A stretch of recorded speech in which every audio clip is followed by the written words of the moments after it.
Hello, this is Mr. Huff. Let's look at two videos to get us started on notes.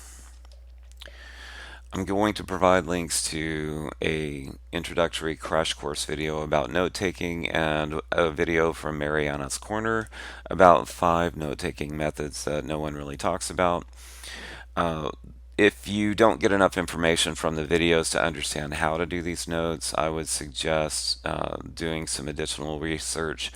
I don't think there's enough information about flow notes for you to do it efficiently and effectively, so that's one you would probably want to go learn a little more about by finding some more videos or doing some just web research. Google that stuff, all right?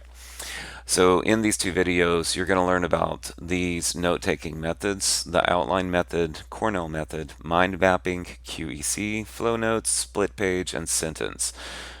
What I want you to do over the next few weeks is try about 3 of these and see which one kind of fits your mind and how you like to take notes and what works for you.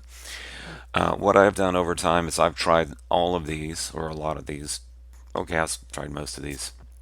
But really, my system is kind of split page, and then I incorporate elements from several other systems to capture information based on what I'm going to be doing with this notes and how just what kind of information it is and how I plan to use it. So it's okay to match this up and make it work for you. And I will try to have the links to these videos also posted with this video. So that's all I want to say about the videos.